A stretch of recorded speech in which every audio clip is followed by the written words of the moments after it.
नमस्कार मित्रों, मैं हूं डॉक्टर एस.के. गुप्ता। हमारे आज के संस्करण में आपका स्वागत है। आज हम चर्चा करेंगे कि दिल के मरीजों को क्या भोजन का परहेज करना चाहिए ताकि उनकी दिल की बीमारी सुरक्षित रह सके।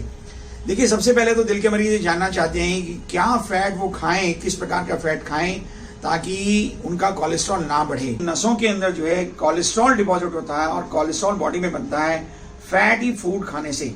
तो फैटी फूड क्या है? यानी कि आपके घर में जो तेल इस्तेमाल होता है, जो घी इस्तेमाल होता है, वो सब फैटी फूड्स की श्रेणी में आता है। बहुत सारे लोग जानना चाहते हैं कि क्या हम तली हुई चीजें खा सकते हैं, जैसे नमकीन है, भुजिया है, समोसे हैं, कचौरी है।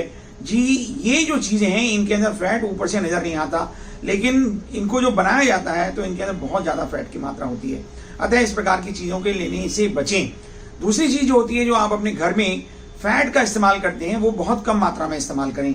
यानी कि जैसे एक सब्जी को बनाने के लिए 4 चम्मच घी डलता है, तो आप कोशिश करें कि अपने घर में कुल 1 ही चम्मच घी का प्रयोग करें और जो छोंक लगाने के लिए शुरू में चाहिए होता है, केवल वही घी का इस्तेमाल करें। जो जमने वाली चिकनाइयां होती हैं आमतौर पे वो दिल के अंदर जाकर के ज्यादा जमती हैं, तो ना जमने वाली चिकनाई जैसे रिफाइंड ऑयल्स हैं, इनका प्रयोग ज्यादा करें। जो लोग पराठे और पूरी के शौकीन हैं, उनको पराठे और पूरी का सेवन बंद करना होगा, उनको साधारण रोटी पे आना पड़ेगा। अगर आप पिज्जा या बर्गर खाने के शौकीन हैं तो इनके अंदर भी काफी मात्रा में फैट, चीज का इस्तेमाल किया जाता है, जो कि आपके हृदय के लिए हानिकारक हो सकता है। इन सब चीजों को प्रयोग से बचें।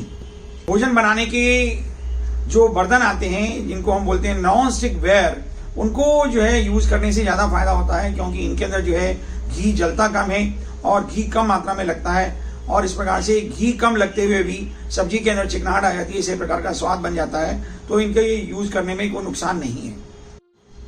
कुछ पदार्थ ऐसे होते हैं जैसे बिस्किट्स हैं, जो आपको लगेगा कि इनमें बहुत कम मात्रा में घी होता है, लेकिन बिस्किट जो है कायदे में एक सूखा हुआ हलवा होता है और जो बिना बहुत अच्छी क्वांटिटी घी के बन ही नहीं सकता। अतः बिस्कुट लेने से परहेज करें। जिन मरीजों को ब्लड प्रेशर और साथ में शुगर भी है, दिल की बीमारी के साथ साथ, उन लोगों को अपने लिए नमक का परहेज करना चाहिए और साथ में मीठी चीजों का भी परहेज करना चाहिए। कुछ लोग जानना चाहते हैं स्मोकिंग के बारे में। हम आपको स्मोकिंग करने की बिल्कुल सलाह नहीं देते हैं। आपको स्मोकिंग बिल्कुल बंद कर देना चाहिए। 1 सिगरेट या 1 बीड़ी या आधी बीड़ी, या आप ये कहें कि हम इसका धुआं अंदर नहीं लेते हैं, ये पूरी तरह से दिल के लिए हानिकारक है और आपके दिल को बहुत ज्यादा नुकसान पहुंचा सकती है। अतः आप जो है किसी भी तरह से अपनी बीड़ी सिगरेट को पूरी तरह से बंद करें। अगर हुक्के का प्रयोग करते हैं तो वो भी बंद करें। अगर आप तंबाकू चबाते हैं गुटखे के अंदर या डायरेक्ट तंबाकू सुर्ती के अंदर, तो उसका भी प्रयोग आपके दिल के लिए हानिकारक होगा। मरीजों को चाहिए कि वो अपना वजन नियंत्रण में रखें। बहुत सारे लोग ये जानना चाहते हैं कि क्या उनको खाना खाने के बाद टहलने जाना चाहिए। जी हाँ, आपको नियमित रूप से व्यायाम करना चाहिए, लेकिन खाना खाने के बाद दिल के मरीजों को नहीं टहलना चाहिए। खाना खाने के बाद उनको आराम करना चाहिए। पहली चीज तो ये कि आप कभी भी भोजन करें तो बहुत ज्यादा पेट भर करके ना भोजन करें। थोड़ा सा आपको ये लगे कि मेरा पेट अभी भी खाली है, इतने में आप भोजन को छोड़ दें। अगर आपको भूख दोबारा लगती है तो आप जो है दोबारा से भोजन कर सकते हैं 2 या 3 घंटे के बाद। लेकिन अगर आपने खाना खा लिया है तो आप बिल्कुल भी एक्सरसाइज करने ना जाएं। आपको एक्सरसाइज करना है, टहलने जाना है, घूमने जाना है, दौड़ने जाना है, तो आप जो है खाली पेट जाएं, चाहे आप सुबह जाएं चाहे आप शाम को जाएं। लेकिन खाना खाने के बाद पूर्णतः आराम करें, क्योंकि खाना खाने के बाद खाने को हजम करने के लिए ब्लड सर्कुलेशन काफी चाहिए होता है और दिल के ऊपर लोड पड़ता है। अगर साथ में आप एक्सरसाइज भी करने लग जाते हैं, चाहे वो टहलने के लिए हो चाहे वो रनिंग के लिए हो, तो दिल का लोड बढ़ जाता है और दिल जो ऑलरेडी चरमराई स्थिति में होता है उसके ऊपर ज्यादा बुरा प्रभाव पड़ता है। अतः दिल के मरीजों को खाना खाने के बाद विश्राम करना चाहिए। कुछ लोग जो है मीट के शौकीन होते हैं, उनका काम बिना मीट के नहीं चलता है। क्या उनको रेड मीट खाना चाहिए या उनको व्हाइट मीट खाना चाहिए? देखिए, जो रेड मीट होता है, चाहे वो बकरे का हो या बड़े का हो, इन सब मीट के अंदर जो है फैट की मात्रा ज्यादा होती है। जो व्हाइट मीट होता है, जैसे फिश है या चिकन है, इनके अंदर फैट की मात्रा कम होती है। अतः ये कहा जाता है कि दिल के मरीजों को रेड मीट नहीं खाना चाहिए, लेकिन व्हाइट मीट वो खा सकते हैं। इसका तात्पर्य यह बिल्कुल नहीं है कि वह सुबह शाम जो है व्हाइट मीट, चिकन या फिश खाएं। उनको ये कि इसकी भी प्रयोग जो है वो कम से कम हफ्ते में 1 बार या हफ्ते में 2 बार खाना चाहिए। और जब मीट को बनाया जाता है तो उसके अंदर काफी सारा घी डालना पड़ता है, तभी वो ठीक प्रकार बन पाता है। तो यानी कि पकाए हुए मीट की जगह आप भुना हुआ अगर मीट लेंगे तो उससे आपको ज्यादा लाभ होगा, क्योंकि इसके अंदर ऊपर से फैट डालने की जरूरत नहीं पड़ती है। अगर हम आपको व्हाइट मीट खाने की सलाह दे रहे हैं तो इसका मतलब ये बिल्कुल नहीं है कि हम आपसे कह रहे हैं कि आप सुबह शाम व्हाइट मीट का प्रयोग करें। व्हाइट मीट का प्रयोग या एग का प्रयोग आप बहुत कम मात्रा में करें, कभी कभी हफ्ते में 1 बार या 2 बार।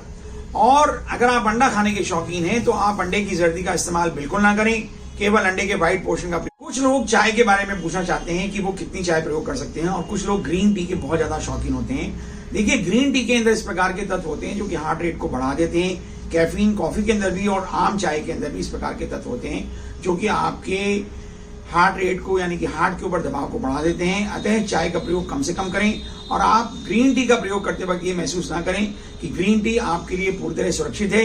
आप 1 या 2 चाय, वो भी थोड़ी मात्रा में अगर लेना चाहते हैं दिन भर में, तो आप ले सकते हैं। जो लोग 15-20 चाय पीते हैं या 7-8 चाय पीते हैं, उनको अपनी चाय की मात्रा को नियंत्रित करना चाहिए। कुछ लोग जो है अल्कोहल के बारे में जानना चाहते हैं, दिल के मरीज हैं लेकिन उनको अल्कोहल लेने की लत है, शराब पीने की आदत है, क्या वो शराब उनको पीनी चाहिए? जी नहीं, हम आपको कितनी भी मात्रा में किसी भी प्रकार से शराब के सेवन की अनुमति नहीं दे सकते हैं। शराब आपके दिल के लिए हानिकारक है। बहुत सारे वीडियोस आपको YouTube पर मिल जाएंगे जो कि ये बताते हैं कि 1 पैक शराब का जो है वो हृदय गति को सही रखता है और हृदय आघात को रोकने में सक्षम होता है। देखिए, बहुत बड़ी लॉबी जो है अल्कोहल के पक्ष में काम करती है। हम इस प्रकार के वीडियोस को बिल्कुल अप्रूव नहीं करते हैं, और हम आपको ये सलाह देते हैं कि आप शराब का सेवन बिल्कुल बंद कर दें। चाहे आप 1 पैक लेते हो, चाहे 2 पैक लेते हो, आप अपने भोजन में परहेज करें नियमित रूप से। इस प्रकार के वीडियोस जो कि अल्कोहल को प्रमोट करते हैं, बिल्कुल ध्यान ना दें और अपने जीवन में अल्कोहल को जल्दी से जल्दी बंद करने का प्रयत्न करें। बहुत सारे लोग जानना चाहते हैं कि क्या उनको कोलेस्ट्रॉल कम करने की दवाइयां लेनी चाहिए और उनको कब तक लेनी चाहिए। जी हाँ, आपको कोलेस्ट्रॉल कम करने की दवाइयां बिल्कुल लेते रहना चाहिए, और जब तक आपके डॉक्टर आपको सलाह दें पूरी मात्रा में कोलेस्ट्रॉल कम करने की दवाइयां लें। ये कोलेस्ट्रॉल को कम करती हैं और आपके हृदय के नसों में इस कोलेस्ट्रॉल को जमने से रोकती हैं, और जो पुराना जम गया है कोलेस्ट्रॉल उसको भी वहां से निकालने में काफी हद तक सक्षम है, और ये दवाइयां आपको लाभकारी सिद्ध होंगी। हम समझते हैं कि हमारे इस वीडियो से आपको भोजन की जानकारी मिली होगी, और आप अपना भोजन सही प्रकार से नियमित कर अपने हृदय आघात को दूर रख पाएंगे।